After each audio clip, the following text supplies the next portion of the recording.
YCP మాజీ MP Nandigam Suresh భార్య బేబీలత YCP కార్యకర్త ఇద్దరు ఫోన్లో మాట్లాడుకున్న సంభాషణ సోషల్ మీడియాలో చక్కర్లు కొడుతోంది. ఈసారి రాష్ట్రానికి కాబోయే హోం మినిస్టర్ మీరేనంటూ వైసీపీ కార్యకర్త అనగా రాష్ట్రంలోని పోలీసులందరూ నేనే హోం మినిస్టర్ కావాలని కోరుకుంటున్నారని నాకు చాలా ఆనందంగా ఉందంటూ సమాధానమిచ్చారు సురేష్ భార్య బేబీలత. దీంతో వైసీపీ శ్రేణుల్లో గందరగోళ పరిస్థితులు నెలకొన్నాయి. మరికొందరు సురేష్ భార్య పగటి కలలు కంటున్నారంటూ కామెంట్స్ చేస్తున్నారు. రెడ్డోడు బయటకు వచ్చేసాడు, కమ్మోడు బయటకు వచ్చేసాడు, అందరూ బయటకు వచ్చేసాడు, ఒక మాది కూడా తప్ప. నిజంగా అంటే అది మీరు చాలా ప్రెస్టేజ్ గా తీసుకున్నారు. నేను మీరు ఎన్నన్నా నేను ప్రెస్టేజ్ గా తీసుకున్నా. మీరేమన్నా అనుకోండి, నాది కాబట్టి అవన్నీ మర్చిపోతే నేను బేబమ్మని నెక్స్ట్ హోమ్ మినిస్టర్ గా చూడాలంతే. అయ్యో, ఆయన ముందు అనేరు లేకపోయింది. లేదు లేదు లేదు, ఇది ఇందాక లాయర్స్ కూడా ఇదే మాట అన్నారు.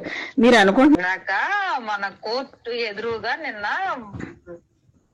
ఒక ఒక కానిస్టేబుల్ గా సిఐ అయ్యాడు అన్న దగ్గర, జైలు దగ్గర నన్ను బొమ్మ ఇజ్రాయెల్ అన్న ఇంటర్వ్యూ పెట్టమన్నా లోపలికి కదా, వాళ్ళు ఇక్కడ పెట్టరు కదా. వాడిని వేసుకున్న ఒక రౌండ్ మువ్వ వేణునో ఏదో వాడి పేరు. నిన్న ఈ రోజు వాడు లేచి నుంచొని మేడం బాగున్నారా, వచ్చిందా సార్కి అన్నాడు. మొన్న జరిగిన దానికి నాక మీరు నెక్స్ట్ హోమ్ మినిస్టర్లే మేడం, మీకేం బాధ లేదు. ఇవన్నీ కాదు, నేను ఎప్పుడు చెప్పాను నీకు ఈ మాట? అన్నయ్య అరెస్ట్ అయినప్పుడు చెప్పా. అంటే ఏంటి నా మీద కోపమా మా ఆయన మీద కోపమా మీకన్నా? లేదు మేడం, రాష్ట్రం అంతా మాట్లాడుకుంటుంది. కాకపోతే అలా అందరు చెప్తుంటే ఏదో తెలియని ఆనందం పెచ్చదాన్ని. భగవంతుడు రాయాలి మేడం, మనుషులు అంటే కాదు, దేవుడు రాయాలి మన రాతలని. మీ దేవుడు రాసేసాడు, మీరు నెక్స్ట్ హోమ్ మినిస్టర్ అంతే మేడం. ఆవిడ నోరుగల్లాదన్నారు మేడం నన్ను. ఈ రోజు లాయర్లు ఏమన్నారు తెలుసా?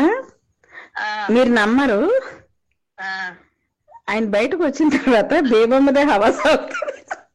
బేబమ్మ హవా సాగుతుంది, జగన్ బేబమ్మకే టికెట్ ఇస్తాడు, ఇంకా ఈయన సేవ చేసుకోవాల్సిందే లోపలుండి సురేష్ గారు.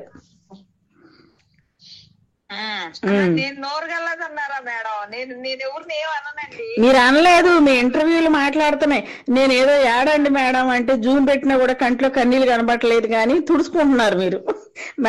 మేడం ఏడవండి అని సజెషన్ ఇచ్చా, ఇలా మాట్లాడండి అని. మీరేం చేశారు? జూమ్ పెట్టినా కూడా దొరకట్లేదు. ఏమన్నాడు?